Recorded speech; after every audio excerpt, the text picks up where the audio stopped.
नेहमीच बाहेरनं समोसा आणि कचोरी आणता का? एकदा या पद्धतीने ही रेसिपी करून तर पहा, अगदी वेगळ्या पद्धतीने आहे. हाय हॅलो नमस्ते, स्वाती सांडबोर या यूट्यूब चॅनलवर तुम्हा सगळ्यांचं अगदी मनापासून स्वागत करते. तर इथे पहा, मी 2 कप मैदा घेतलेला आहे. त्यामध्ये आपल्याला चवीनुसार मीठ घालायचं आहे. मीठ घातल्यानंतर 1 चमचा भरून आपल्याला तेल घालायचं आहे. तुम्ही या ठिकाणी तूप घातलं तरी चालणार आहे. 1 चमचा तेल घातल्यानंतर आपल्याला थोडं थोडं पाणी घालण्याचा गोळा तयार करून घ्यायचा आहे. खूप जास्त आपल्याला घट्ट पीठ मळायचं नाही आहे, थोडंसं आपल्याला ह्या ठिकाणी सैलसर पीठ ठेवायचं आहे.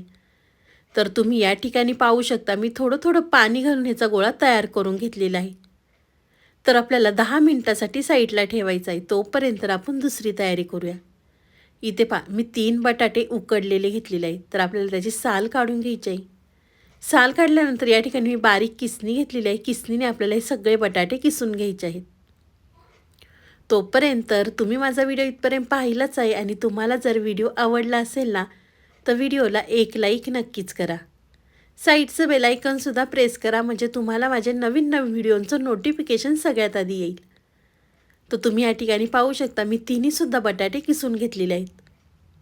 त्यानंतर आपल्याला त्यामध्ये काही मसाले ॲड करायचे आहेत. इथे मी 1 चमचा भरून चाट मसाला, 1 चमचा भरून या ठिकाणी मिरची पावडर घेतलेली आहे. तिखट तुम्ही तुमच्या आवडीनुसार कमी अधिक करू शकता. त्यानंतर त्यामध्ये आपल्याला अर्धा चमचा हळद, 1 चमचा धना पावडर, 1 चमचा आपल्याला या ठिकाणी जिरा पावडर घालायची आहे. मसाले घातल्यानंतर त्यामध्ये आपल्याला 1 चमचा भरून काश्मीरी मिरची पावडर घालायची आहे रंगासाठी. त्यानंतर इथे मी भरपूर चिरलेली कोथिंबीर, चवीनुसार मीठ घालायचं आहे. मीठ घातल्यानंतर हे सगळं साहित्य आपल्याला बटाट्यामध्ये व्यवस्थित मिक्स करून घ्यायचं आहे. तर इथे मी चमच्यानी बटाट्यामध्ये सगळे मसाले व्यवस्थित मिक्स करून घेते. आज आपण अगदी वेगळ्या पद्धतीने पाहणार आहोत, त्यामुळे व्हिडिओ कुठेसुद्धा स्किप न करता संपूर्ण व्हिडिओ पहा. तर तुम्ही या ठिकाणी पाहू शकता, चटपटीत आपला बटाट्याचा मसाला तयार झालेला आहे.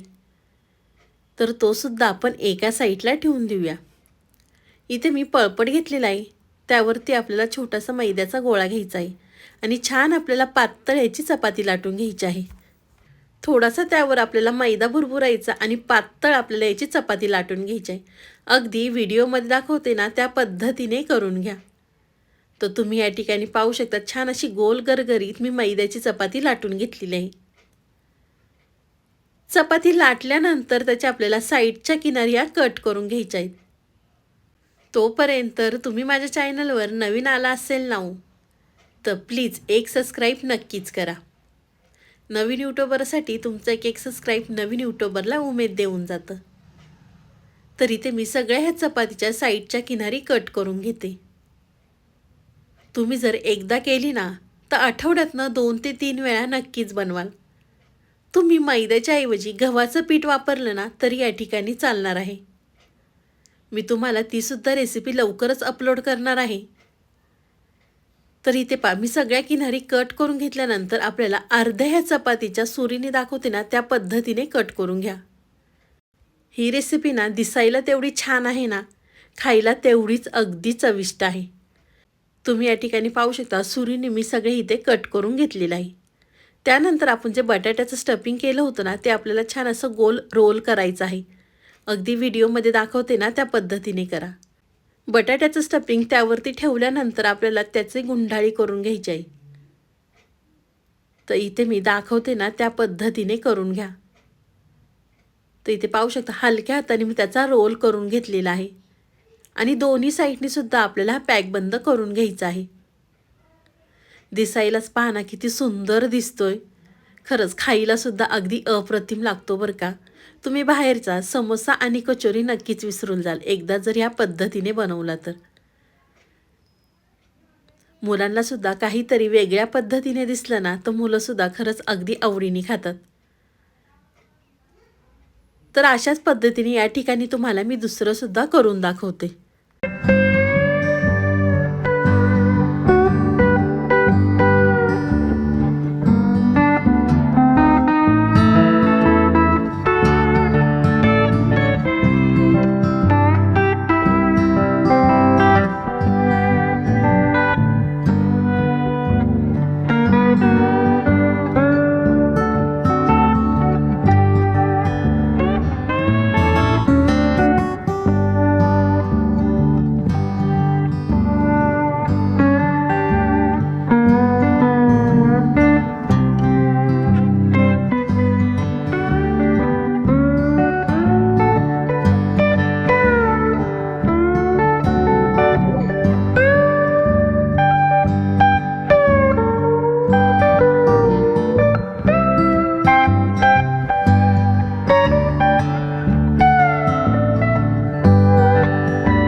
तुम्ही या ठिकाणी पाहू शकता, मी तुम्हाला दुसरं सुद्धा करून दाखवलेलं आहे आणि अशाच पद्धतीने इथे मी 4 करून घेतलेले आहेत. पाहू शकता मस्त दिसतात ते बरं का. तर त्यानंतर इथे मी एका साईडला पॅन ठेवला होता, त्यामध्ये आपल्याला तेल घालायचं. तेल आपल्याला या ठिकाणी कडकडीत गरम करून घ्यायचं आहे. त्यानंतर आपल्याला एक एक करून तेलामध्ये सोडायचे आहे. तेलामध्ये सोडताना थोडीशी काळजी घ्यायची, कारण हातावर तेल येऊ नये म्हणून आपल्याला अगदी हलक्या हाताने तेलामध्ये सोडायचं आहे. त्यानंतर आपल्याला झाऱ्याने थोडंसं तेल त्यावरती सोडायचं आहे, म्हणजे दोन्ही साईडनी सुद्धा अगदी छान व्यवस्थित तळल्या जातात. तर एका साईडनी तळल्यानंतर या ठिकाणी मी पलटी करून दुसऱ्या साईडनी सुद्धा तळून घेते. तुम्ही कढईमध्ये तळलं तरी या ठिकाणी चालणार आहे की नाही. अगदी वेगळ्या पद्धतीने आज मी तुम्हाला रेसिपी दाखवलेली आहे. मुलांना एकदा माझ्या पद्धतीने नक्कीच करून खाऊ घाला. तर अशाच पद्धतीने इथे मी दोन्ही साईडनी सुद्धा छान असे क्रिस्पी होईपर्यंत तळून घेते. तळताना गॅस आपल्याला मीडियम ठेवायचा आहे, खूप जास्त फास्ट गॅसवर तळू नका. तर तुम्ही पाहू शकता या ठिकाणी रंगसुद्धा खूप सुंदर आलेला आहे आणि दोन्ही साईडनी सुद्धा छान असे तळलेले आहेत. तर एका साईडला इथे मी काढून घेते. तुम्ही या रेसिपीला काय नाव देताल ते मला लगेच कमेंट करून सांगा बरं का. तुम्हालाही माझी आजची रेसिपी कशी वाटली ती मला नक्कीच कमेंट करून सांगा. व्हिडिओ आवडला तर व्हिडिओला लाईक, कमेंट, सबस्क्राईब करायला विसरू नका. मी आशा करते की तुम्हाला माझा व्हिडिओ खूपच आवडला असेल ना, तर तुमच्या नातेवाईकांमध्ये, मित्रमैत्रिणींमध्ये व्हिडिओ शेअर करायला विसरू नका. तर चला, तुम्ही माझा संपूर्ण व्हिडिओ पाहिल्याबद्दल थँक्यू सो मच. पुन्हा भेटूया असाच एक छानसा व्हिडिओ घेऊन. तोपर्यंत बाय.